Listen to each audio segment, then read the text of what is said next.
Masechet Bechorot, Daf Kafeh. On va commencer Bezrat Hashem à Kaf Dalet Amud Bet, en bas du Daf, en bas du Amud. Donc Kaf Dalet Amud Bet à la dernière ligne. Et il était question le sujet était à savoir, sachant qu'il faut faire la shrita du Bechor et que d'autre part on n'a pas le droit de le tondre. Et alors, en quoi se confrontent ces deux halachot là? Quel est le problème de faire la shrita alors qu'on n'a pas le droit de le tondre? Le problème il est que la laine, elle va cacher l'endroit de la shrita, et que c'est un problème dans la shrita parce qu'une des 5 halachot de base de shrita, elle est que le couteau ne soit pas caché. Or, ici, il fait la shrita alors que c'est plein de laine dans la gorge, dans le cou du mouton, eh bien, le couteau sera caché dans la laine. Donc, qu'est-ce qu'on fait? Qu'est-ce qu'on fait en général? Alors, pour le Bechor, déjà, la Mishnah disait qu'il doit arracher la laine dans le côté à l'endroit du couteau, l'endroit où il fera la shrita. Il pousse la laine un peu à droite, un peu à gauche pour faire de la place. Si ça s'arrache, c'est pas grave, comme on verra à la suite du DAF. Et la question s'est posée à propos du Yom Tov. Sachant que pendant Yom Tov aussi, on peut faire la shrita. Donc, une des choses qui sont permises pendant Yom Tov, c'est de faire la shrita pour manger de la viande pendant Yom Tov même. C'est une des melachot permises, un des travaux permis. Et ici aussi se pose la question, mais puisque Yom Tov, on n'a pas le droit a priori de tondre, comment faire la shrita? Est-ce que ici aussi on va permettre de pousser la laine de côté, d'en arracher un peu, ou c'est pas permis, ou c'est pas possible? Alors la Gemara avait dit que c'est permis. Donc on commence maintenant, on va reprendre donc au Daf Kavdal et Amud Bet à la dernière ligne. Itmar Nami Amarav Chanani Abar Shlami Amishmed Rav. Donc Itmar Nami, on a enseigné aussi, donc de Rav Chanani au nom de Rav qui disait Kenegdo Yom Tov Mutar. Donc parallèlement à ce qu'on a permis dans le Bechor, on permet aussi pendant Yom Tov. Demande la Gemara la première ligne du Daf Kafeh. Oumi Amaravachi, est-ce que Rav pense comme ça? Ve Amaravchi Abarashi Mishmed Rav. Pourtant, on a dit au nom de Rav. Mesukaria dena zaita asur la duka biyoma tava. Mesukaria, c'est le bouchon. Dena zaita, c'est un robinet. Il y avait un tonneau. Dans le tonneau, il y a un robinet. Comment on bouche ce robinet-là? Et puis comment on ferme le robinet? Il n'y a pas tous les systèmes qu'il y a aujourd'hui. Donc comment il faisait? Il rentrait un chiffon dedans et ça le bouchait. Le problème c'est que ce chiffon-là, qui est humide, qui est même mouillé, il sera essoré. En l'enfonçant là-bas, il va s'essorer. Or, c'est interdit pendant Shabbat d'essorer un chiffon mouillé. Donc, qu'est-ce qu'on fait? Eh bien, effectivement, c'est interdit de l'enfoncer asur le hadouke b'yom hatav. On n'a pas le droit de le serrer, de l'enfoncer là-bas pendant Yom Tov.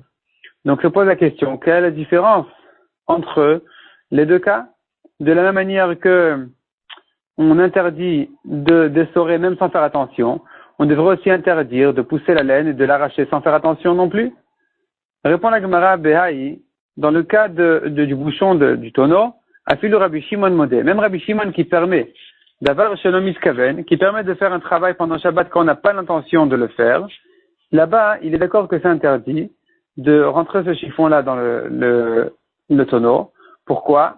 De Abaye Verav Adam Retarvayu, Abaye et Rava disent les deux, Modé Rabbi Shimon le Psikre Shevelo Yamut. Rabbi Shimon est d'accord, malgré qu'il permet de faire un travail si on n'a pas l'intention de le faire, il est d'accord que si c'est un niveau, c'est-à-dire si le travail il sera fait obligatoirement, comme quelqu'un qui dit j'ai pas voulu tuer la poule, je voulais que lui couper la tête, c'est tout.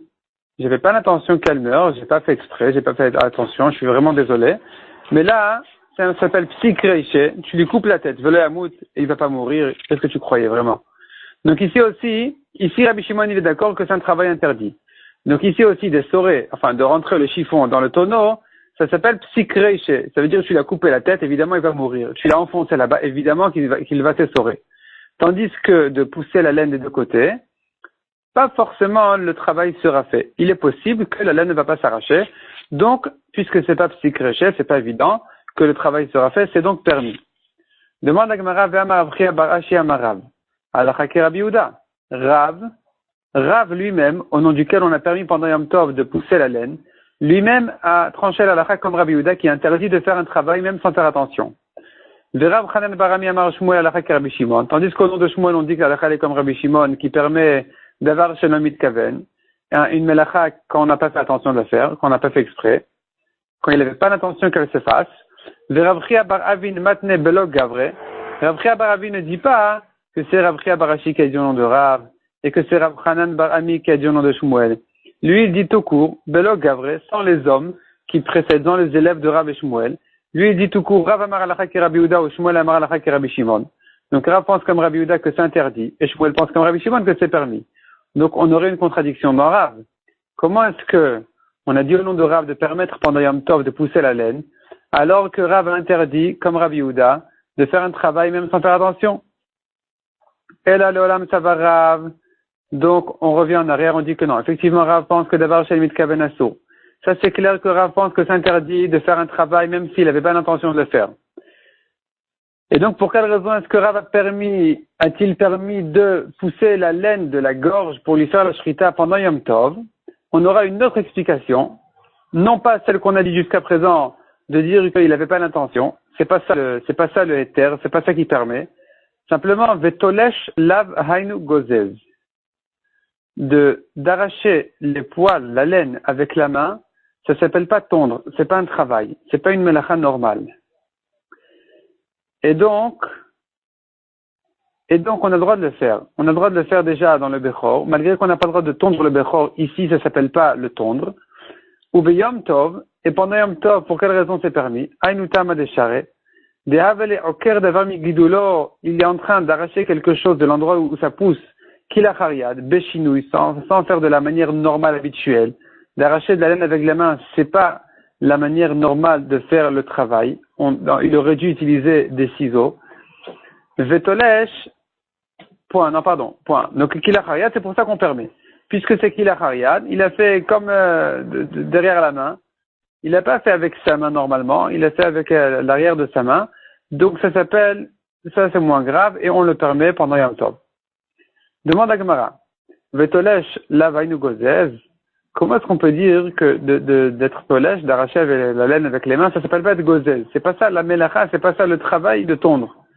Ve'atanya, pourtant il y a une braïta qui dit, Atolesh et akanas, ve'akotmo ve'amorto, chayav shalosh chataot. Donc il s'agit ici de la plume d'un oiseau. Il est possible de faire, pour préparer la plume à écrire, disons, même sans écrire, avec la préparation, elle consiste à trois melachot, trois travaux interdits.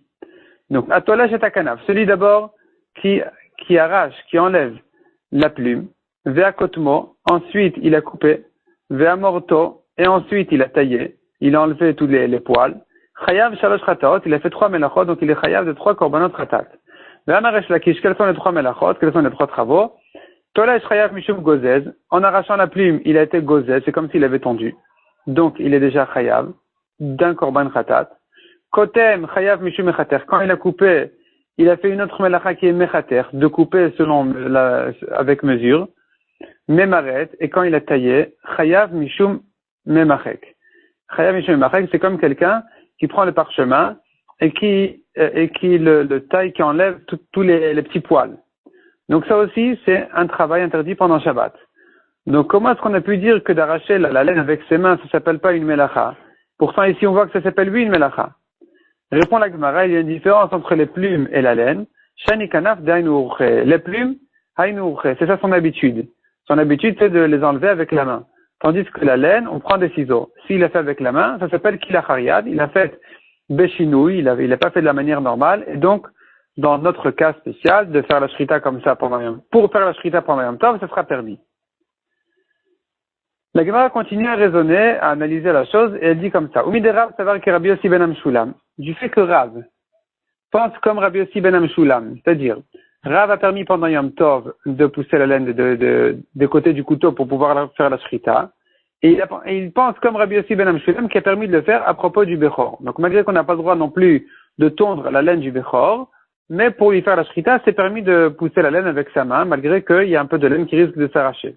Donc Rav pense comme Rabbi Yossi ben Amshulam. Donc la Gemara dit comme ça. Mi de Rav, ça va que Rabbi Yossi ben Amshulam, du fait que Rav pense comme Rabbi Yossi ben Amshulam, alors on suppose que certainement Rabbi Yossi ben Amshulam, ça va la que Rav. Certainement Rabbi Yossi ben Amshulam lui aussi il pense comme Rav, ça doit être réciproque. Et donc qu'est-ce qu'il devrait dire? Que d'avoir chez Mitkaven, c'est interdit de faire un travail sans avoir l'intention de le faire pendant Shabbat et Yom Tov. Ça devrait être interdit. Demande la Gemara, Vesava Rabbi Yossi ben Amshulam davar shel mitkaven asur. Est-ce que lui, Rabbi Yossi, pense vraiment que davar shel mitkaven, de faire un travail sans intention, c'est interdit? Ve'atania. Pourtant, on a une braïta qui dit à propos de la vache rousse. Donc la vache rousse, elle doit être totalement rousse. Il faut que tous ses poils soient roux. Si elle en a des noirs, eh bien c'est un problème. Maintenant, quand est-ce que c'est un problème? Le problème, il est si le poil il est entièrement noir. Mais si le début n'est pas noir, c'est que le bout du poil qui est noir, il n'y a pas de problème, on n'a qu'à le couper. Donc on a une braïta effectivement qui parle de ce cas-là. Shte seharot, ikaran ma'adim, s'il y a deux poils, dont le ikar, le début des poils ma'adim, c'est roux, veroshan mashrir, et le bout des poils, il est noir, Rabbi Yossi ben Amshulam Omer. Quel est le problème? Gozez de misparaim veno choshesh. Il n'a qu'à couper la partie noire avec des ciseaux et il ne craint rien. Donc, comment est-ce que, se pose la question, comment est-ce qu'on permet une chose pareille? Pourtant, ça s'appelle tondre. Or, on n'a pas le droit de tondre des corbanotes. Donc ici, la Gemara elle suppose que la paradouma, la vache rousse, c'est comme un corban, et que d'enlever la partie noire, ça s'appelle tondre. Or, la question se pose, pourquoi est-ce que Rabbi Yossi ben Amshulam permet une chose pareille? Si vraiment il pensait comme Rav que d'avoir shel mitkaven asur, alors ici, malgré qu'il n'a pas l'intention vraiment de tondre la vache ici, c'est pas qu'il a besoin des poils, il a besoin de la vache, il n'a pas besoin des poils. Donc c'est différent de la tonte normale. La tonte habituelle, elle consiste à tondre la bête pour obtenir sa laine. Ici c'est différent, c'est pas la laine qu'il a besoin, il va jeter les poils ici. Les poils noirs, il l'intéresse pas du tout. Simplement, ça rentre dans la catégorie a priori de d'avar shel mitkaven, c'est-à-dire le travail sera fait. Que tu veuilles ou que tu veuilles pas, tu provoques que le travail soit fait. Le travail de la tonte sera fait malgré que tu n'as pas l'intention de le faire. Toi, tu ne veux que garder une vache qui soit totalement rousse, mais cependant, au passage, le travail il est fait. Le travail de gozès, de la tonte est fait.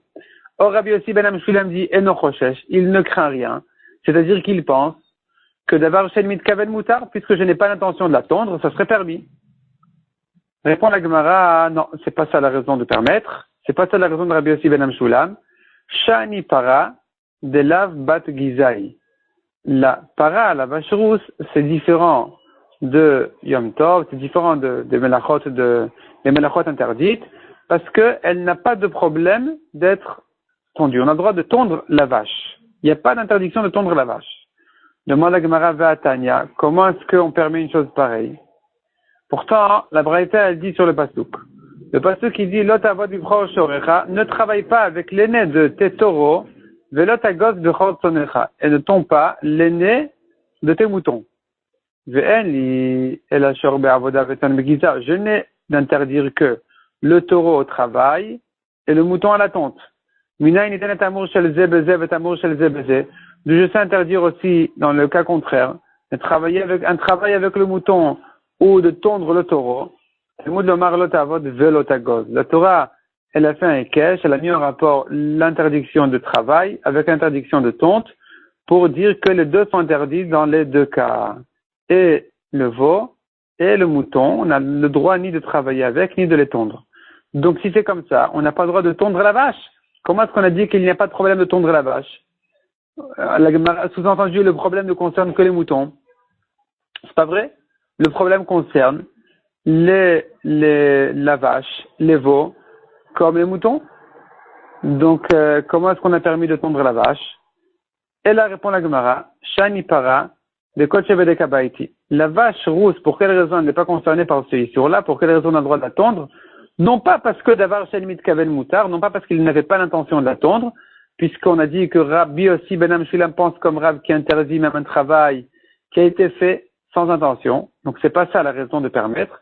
Simplement la raison elle est que la vache n'est pas un korban du tout. La vache n'est que Kodesh Bedekabait, c'est-à-dire il y a une kedusha, comme une kedusha des biens du Bet Hamikdash, mais pas plus. Ve'amar Rabbi Elazar, Kodesh Bedekabait asurin begiza va'avoda, demande la Gemara.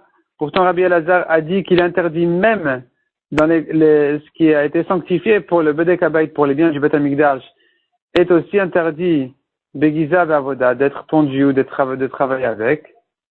Répond la Gemara, Midera Banan. Ce n'est un issur que Midera Banan, Minatora, on a le droit de l'étondre. Demande la Gemara, bon, alors qu'est-ce qu'on a gagné? Vaïka Isura de Rabbanan. Donc, on reste quand même avec un Isur de Rabbanan. Donc, comment est-ce qu'on a pu permettre ici de couper les poils noirs de la vache? Et la Shani Para répond la Gemara, la vache rousse est différente de l'oshricha. Elle n'est pas courante, et donc il n'y a pas de Isur de Rabbanan dans une chose qui n'est pas courante. Puisque, combien de vaches rousses déjà il y a eu jusqu'aujourd'hui, depuis mon cher Rabbeinu, il n'y en a eu que 9. Donc c'est pas quelque chose de courant. Dans des choses qui sont pas shachiach, qui sont pas courantes, les chachamim n'ont pas fait de xérot, n'ont pas fait de décret. Donc c'est pour ça qu'on a le droit même de la tondre. Donc évidemment, on pourra couper les deux poils noirs. Demande la Gemara Velichla. On pourrait proposer une autre solution. Velichla, on devrait la racheter. Velifka le choulin. Elle serait sortie de sa kedusha, elle deviendrait choulin.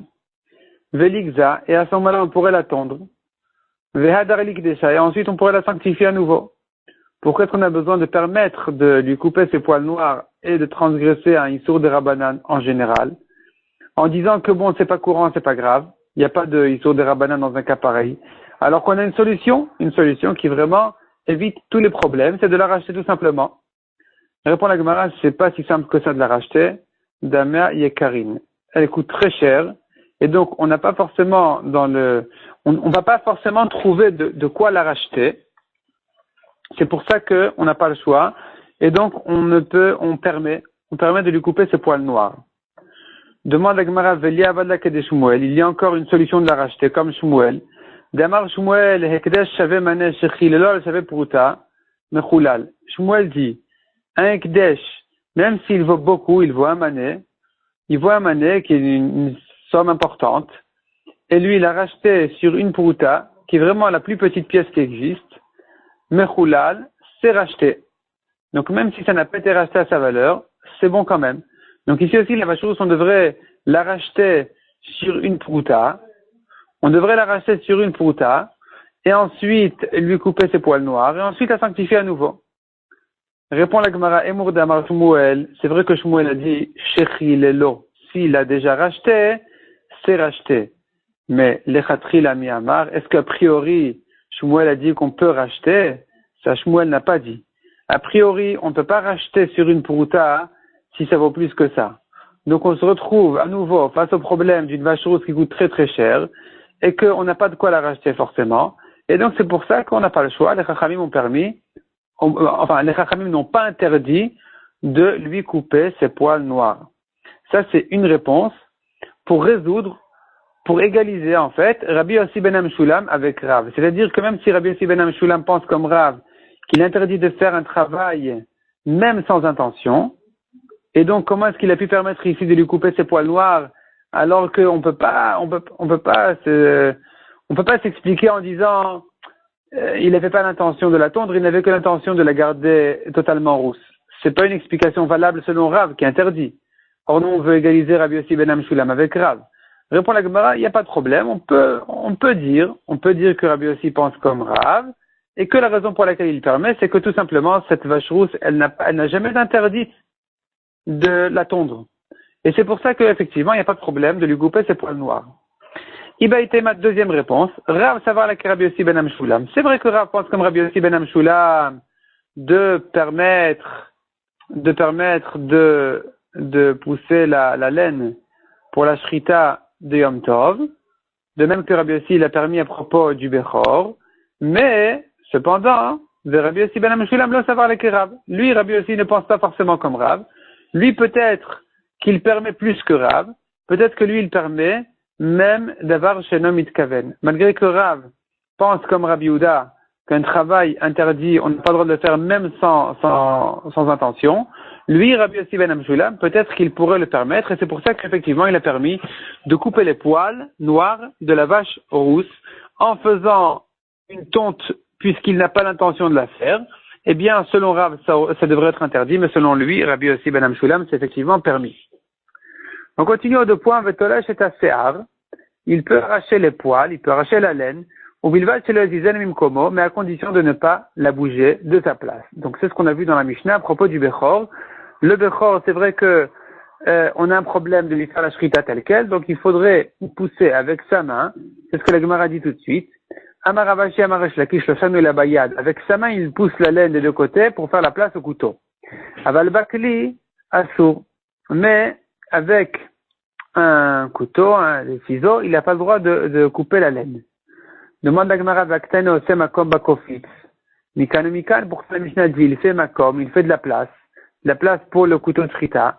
Bakofit, qui est un couteau. Mikanu Mikan, des deux côtés du couteau. Donc on comprend de là qu'il peut couper la laine. Répond la Gemara, Tani Lekofit. Il fait de la place pour le couteau de Shrita, mais pas avec le couteau de Shrita, seulement avec sa main. De même, on a vu dans la Mishnah, Tolesh et Asear, il arrache la laine, lirot mum pour voir le défaut, c'est-à-dire le Bechor, qui a peut-être un défaut, donc il faut savoir est-ce qu'il a un défaut ou pas. S'il n'en a pas, alors il est un korban. S'il en a 8, on le donne au Kohen, et le Kohen ne le sacrifie pas, il le prend pour lui-même.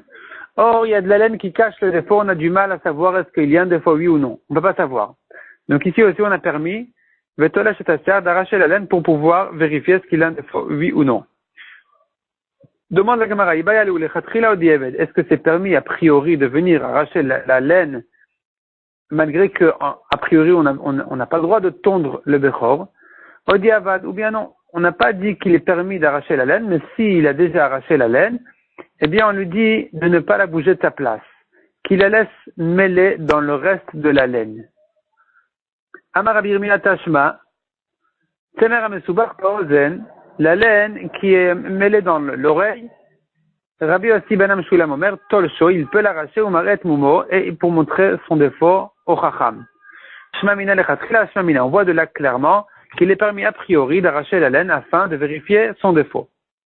Amarav Maria Fanan Mitanina, on l'a enseigné aussi dans la Mishnah, on pourrait le déduire aussi de notre Mishnah, qui dit, Vechen hatolesh et asear, de même celui qui arrache la laine, lirot makomum, pour voir l'endroit du défaut.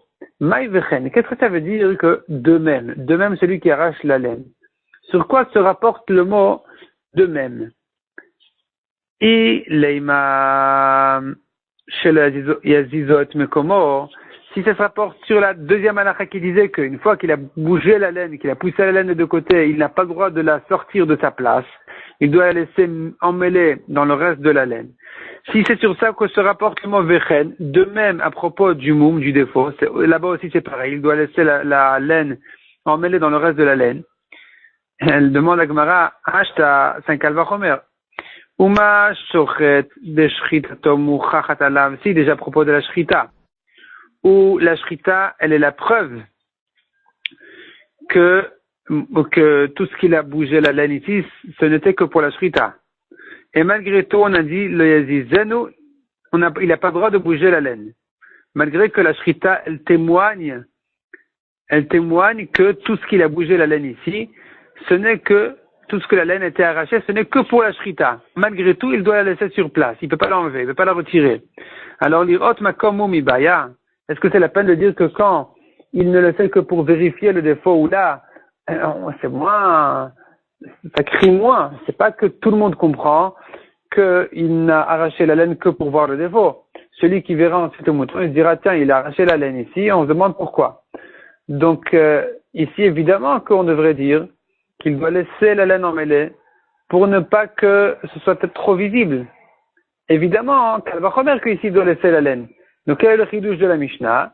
Et la lave, atolesh, shmami, atolesh. Donc, il faut dire que le chidouche de la Mishnah est de dire que Vechen, de même qu'il peut arracher la laine pour faire la shrita, de la même manière, il peut arracher la laine aussi pour vérifier le défaut. Shmamina lechatrila, shmamina. Donc, on voit de là qu'il est permis lechatrila d'arracher la laine pour vérifier le défaut. On continue à la Mishnah à la fin du Hamoud de Kafé Hamoud Aleph. Se'ar bechor ba'al mum. Shenashar venicho bachalon. Donc, Se'ar bechor ba'al mum, les poils, la laine, bechor ba'al mum, d'un bechor, ba'al mum qui a un défaut. Shenashar, la laine, elle est tombée de son vivant, venicho bachalon, et il l'a gardé dans la fenêtre. Ve'achakar shrato, et ensuite il a fait la shrita. Est-ce qu'il a le droit de profiter de cette laine-là Oui ou non? Donc de tondre de son vivant, il était interdit. Mais là, la laine, elle est tombée d'elle-même. Alors, a priori, on devrait la permettre. Donc effectivement, Akavia ben Ma'alel, elle m'attire. Akavia ben Ma'alel, il permet. On tourne la page. Vachachamim osrin divrei Rabbi Yehuda. Et Chachamim ne permettent pas de profiter de cette laine-là, de peur que il ne garde. Si on lui permet de profiter de la laine qui tombe de son vivant, il risque de garder le Bechor trop longtemps chez lui, afin que la laine continue à tomber, qu'il en profite tout le temps de sa laine, et il risque d'en arriver à un travail interdit avec le mouton, ou à le tondre, ou il risque d'en arriver à des problèmes. Donc c'est pour ça que les Chachamim m'ont dit, ne profite pas de cette laine-là du tout, de manière à ce qu'il n'ait aucune raison de garder le mouton chez lui, vivant. Et donc il y fera immédiatement la shrita. Amar le Rabbi Yossi a dit à Rabbi Yehuda, c'est pas dans ce cas-là que Akavia a permis de profiter de la laine. Elle a, mais dans un autre cas, donc pas dans le cas où il lui a fait la shrita au Bechor, mais dans le cas où le Bechor est mort. Donc elle a serba al-moum shenachar. Donc on reste dans le même cas, pratiquement.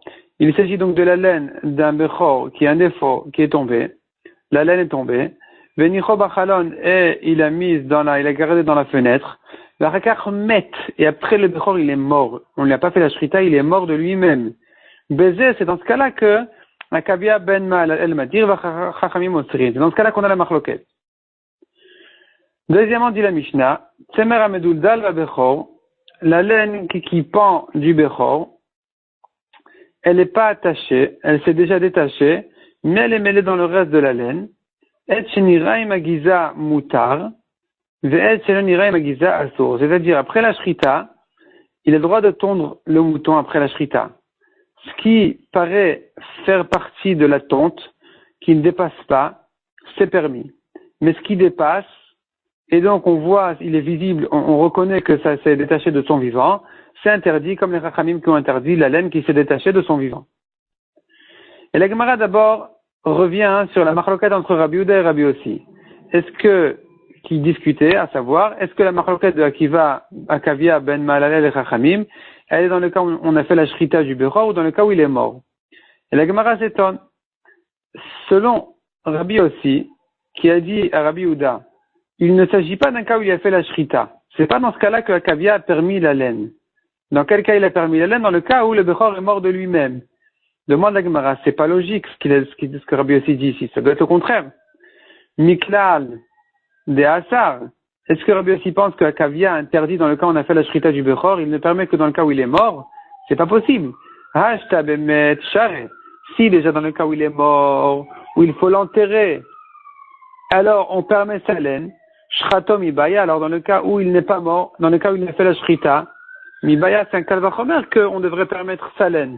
Si déjà dans le cas où il est mort, il permet sa laine, Akavia, kalvachomer dans le cas où il a fait la shrita, où tout le mouton entier il est permis, qu'on devrait permettre sa laine. Et là, il faut comprendre autrement, lo bazei tir Akavia va chachamim osrim. C'est pas dans ce cas-là que Akavia a permis et que les chachamim ont interdit. Mais, pourquoi? Parce que Shrato, dans ce cas-là, effectivement, dans le cas de Rabbi Yehuda, où il lui a fait la shrita livrée à Kol Share, selon tout le monde c'est permis, pas que selon Akavia, même selon Chachamim c'est permis. Qui plie Gebeme, toute la marloquette, elle n'est que dans le cas où il est mort. C'est là où Akavia continue à permettre la laine, c'est-à-dire qu'il a été détaché de son vivant, et Chachamim ne permettent plus la laine. Amar Rabbi Yossi Amar Resh Lakish. Marloquette, Beshetiro Mumche. Tout est marloquette, à savoir, est-ce que on permet la laine après la shrita selon Rabbi Yehuda, ou après la mort selon Rabbi Yossi? Ce n'est que dans le cas où la laine s'est détachée, une fois qu'un mumche, un compétent, a permis le Bechor en disant, il a un défaut. Il a un défaut. Ce défaut-là est un vrai défaut qui permet le Bechor au Kohen, donc il n'est plus un korban, et le Kohen n'a plus besoin de sacrifier, il peut en profiter lui-même. Une fois que le Mumche, le Chacham, a permis le Bechor, ensuite, il y a de la laine qui s'est détachée, c'est là où on a une marloquette à savoir, est-ce qu'on la permet ou pas. Demar Savar Gazrina, Bilmaati les Shaouya, les Chachamim ont interdit parce qu'ils pensent, on doit craindre qu'ils risquent de garder le mouton afin qu'il y ait de la laine qui tombe de temps en temps, hein, qu'il puisse en profiter. Or, nous, évidemment, on ne veut pas que le mouton reste vivant longtemps parce ça risque de causer des problèmes, il risque de faire des travaux interdits. Ou Mar Savar Logazrinam. Tandis que le Kavia permet, il dit non, on craint rien, puisque le Mumche, le Chacham a déjà permis la shrita de ce Bechor-là. Alors, pour avoir gagné un peu de laine qui risque de tomber par-ci par-là, il va pas garder le mouton vivant, il va lui faire la shrita immédiatement.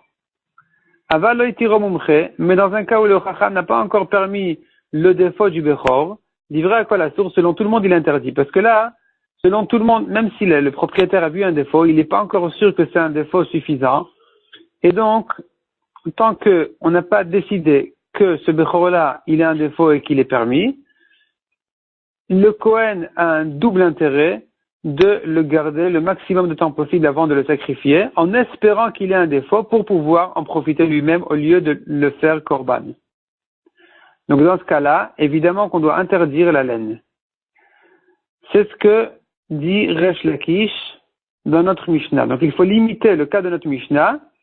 Toute la marloquette n'est que dans un cas où le Bechor a déjà été vérifié, le défaut du Bechor a déjà été vérifié et même permis, mais si ça n'a pas encore été vérifié, alors, si ça n'a pas encore été vérifié, selon tout le monde, la laine est interdite. Metiv Rav Sheshet objecte. Baalei Mumin Osrin Bekol Shehen. Baalei Mumin, donc, a priori, la Gemara comprend, il s'agit d'un korban qui a un défaut. Osrin, il interdit son mélange, Bekol Shehu, même s'il est 1 pour 1000, et qu'on ne le retrouve plus dans le troupeau, ils sont tous interdits, on ne peut plus en faire des korbanot. Mais Rabbi Yossi Omer, Yevaker, Rabbi Yossi dit, il n'a qu'à vérifier, dès qu'il retrouvera le défaut, il est tranquille, et donc il peut interdire cette bête-là qui a un défaut, le reste est permis. Qu'est-ce qu'il a vérifié? De quelle vérification il s'agit? Qu'est-ce que Rabbi Yossi dit, Yevaker, il va vérifier? Si il doit vérifier, est-ce que ce mouton-là, il a un défaut? Si oui, il va le sortir de là. Velishkele, il va le prendre. Et le reste sera permis. Miklal de Tanakama Laav. Donc, on comprendrait de là que Rachamim, Tanakama, il discute sur Rabbi Yossi, il pense que non, il n'y a pas à vérifier, même s'il a trouvé, le mélange est interdit, pourtant il a trouvé, il a reconnu le problème. Il savait qu'il y avait un mouton qui avait un problème, il a retrouvé, et là, tu vas dire que non, tout le mélange est interdit, c'est plus un mélange, il a qu'à le sortir et puis c'est tout. Donc, qu'est-ce que c'est que la marloquette ici? Il s'agit ici de la tonte d'un Bechor qui a un défaut. Il ne s'agit pas d'une bête qui a un défaut, il s'agit de sa laine. De la laine d'un Bechor qui a un défaut. Et cette laine-là s'est mélangée dans d'autres laines de choulin, et c'est là-dessus qu'on a une marloquette. Et comment on va comprendre la marloquette maintenant? La Gemara va expliquer la marloquette de la manière suivante.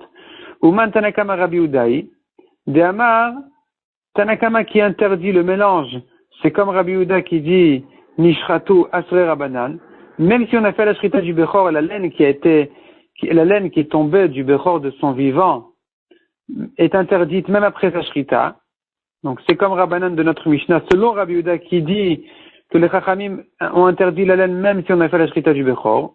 C'est pour ça que ici, Tanakama pense qu'il n'y a rien à faire. Cette laine-là, elle est interdite. Tout son mélange est interdit. Vers Rabbi Yossi qui permet, Rabbi Yossi qui dit Evaker, il n'a qu'à vérifier. Tout de suite, on verra ce que ça veut dire, il n'a qu'à vérifier. En tout cas, Rabbi Yossi qui permet cette laine-là, ce mélange, l'État mais il va selon son avis dans notre Mishnah, de Amar Nishratu Sharu Rabbanan, qui dit que dans le cas où on a fait la shrita du Bechor, la laine est permise. La laine qui s'est détachée de son vivant, elle est permise. Tout le problème n'est que dans le cas où le Bechor est mort. Mais si on lui a fait la shrita, même les Rachamim sont d'accord que sa laine est permise. Uktane Evukar. Et donc Rabbi aussi a dit, il faut vérifier. Maï Evukar, qu'est-ce qu'il faut vérifier? Lav, imum kavua, imum over, n'est-ce pas qu'il faut vérifier le défaut? Donc ici il a un Bechor. Ce Bechor-là a un défaut. Sa laine s'est détachée, elle s'est mélangée avec d'autres laines. Qu'est-ce qu'on fait selon Rabbi aussi? On n'a qu'à vérifier. Vérifier quoi? Le défaut. Si c'est un défaut fixe, alors le Bechor il est permis. Il n'est plus un korban, il est donné au Kohen. Le Kohen n'a qu'à lui faire la shrita et sa laine sera permise. Même la laine qui s'est détachée de son vivant, elle sera permise même selon Rachamim. Tandis que si c'est un moum over, si le Racham il vient, il voit le défaut, il dit non, ça c'est un défaut qui va guérir, eh bien le Bechor reste interdit et automatiquement sa laine, évidemment qu'elle est encore interdite.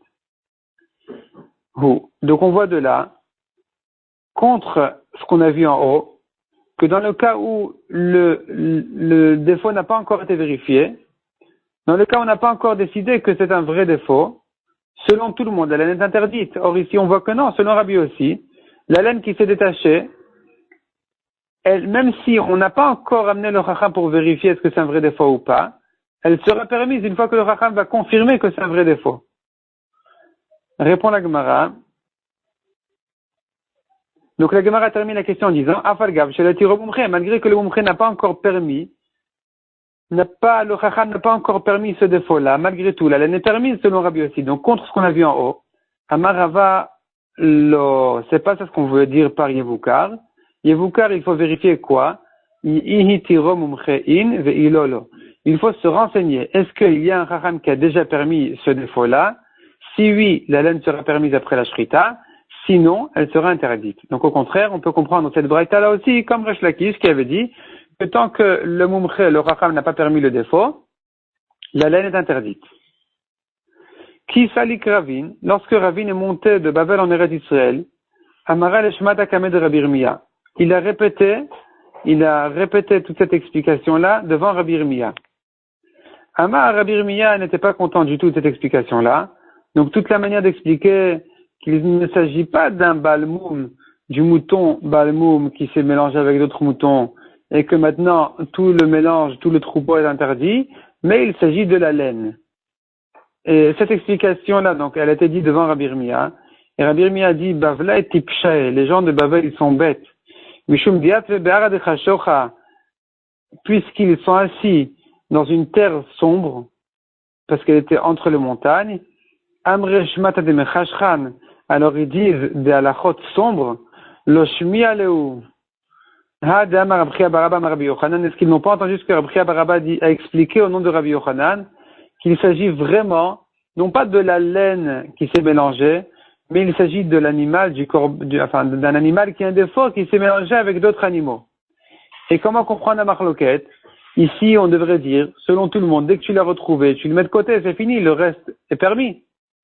Alors justement, on a deux manières d'expliquer cette marloquette-là.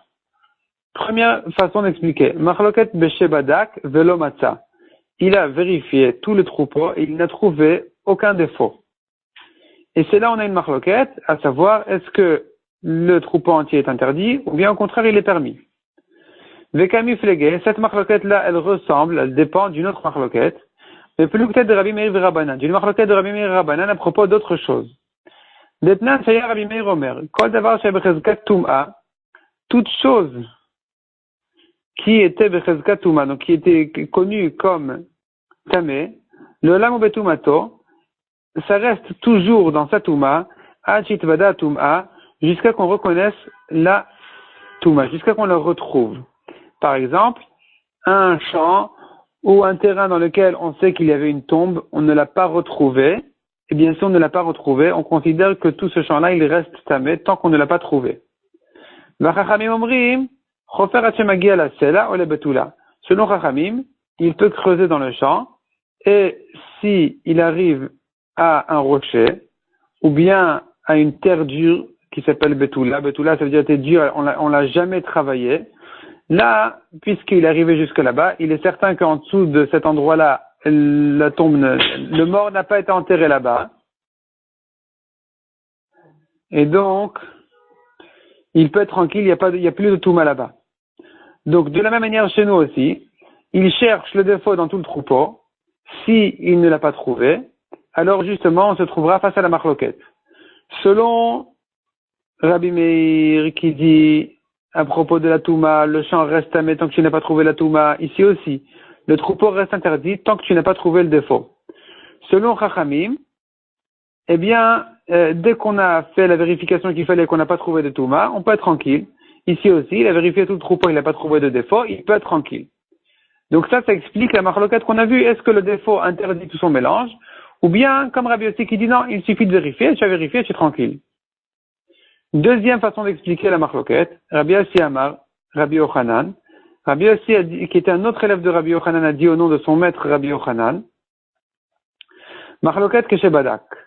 La machloket, elle est dans le cas où il a vérifié Umatsa, et il a trouvé le défaut. Et malgré tout, selon Tanakama, il n'est pas tranquille. Il devrait se demander qui dit que c'est ce défaut-là qu'on a vu, peut-être qu'il y en a un autre. Et donc, on se retrouve à la machloket de Rabbi et Rabban Shimon ben Gamliel de Tanya. Sede Shabbat Bakever, un champ dans lequel était perdue une tombe, on ne sait plus où elle est. Nichnas Betocha Tamé. S'il est rentré là-bas, il est tamé. Nimtza Betocha Kever. Et si on a retrouvé la tombe, Nichnas Letocha Taor. Celui qui est rentré là-bas, il est Taor. Pourquoi? Shani Omer, ou Kever Shabbat, ou Kever Shenimtza. Divrei Rabbi. Rabbi dit, je peux supposer que la tombe qui a été perdue, c'est celle qui a été retrouvée. On n'a pas crainte qu'il y en a une autre. Rabban Shimon ben Gamliel Omer, Tibadek Kol Asadekula. Il faut vérifier dans tout le champ s'il n'y a pas d'autre tombe. Et donc, c'est ça la marloquette chez nous aussi. Une fois qu'il a trouvé un défaut, est-ce qu'il peut être tranquille ou pas? Selon Rabbi, il peut être tranquille. Ça y est, j'ai trouvé la tombe, j'ai trouvé le défaut, c'est bon. Ça, c'est Rabbi Yossi qui a dit Tibadek. C'est Rabbi Yossi qui avait dit Tevoukar. Il peut vérifier, dès qu'il a trouvé le défaut, il est tranquille. Tandis que Tanakama pense comme Rabban Shimon ben Gamliel qui dit c'est insuffisant d'avoir retrouvé le défaut, et de la même manière qu'il était insuffisant de retrouver une tombe, il doit vérifier, chercher dans tout le champ ou dans tout le troupeau. Demande la Gemara, pour quelle raison est-ce que Rabbi Assi n'a pas voulu expliquer comme Rabbi Chia Baraba, et Rabbi Chia Baraba n'a pas voulu expliquer comme Rabbi Assi? Donc, Rabbi Assi, Maïtama, l'Amar qui Rabbi Chia Baraba. Pourquoi est-ce que Rabbi Assi a expliqué la marloquette dans un cas où il a retrouvé le défaut? Il aurait pu expliquer la marloquette dans un cas où il a tout vérifié, il n'a pas trouvé de défaut. Amar Lecha. Bish la magabetouma. C'est vrai qu'on a vu une marloquette à propos de la touma dans ce cas-là. Dans le cas où il a cherché dans tout le champ, il n'a pas trouvé de touma, est-ce qu'il doit continuer à craindre la touma ou pas?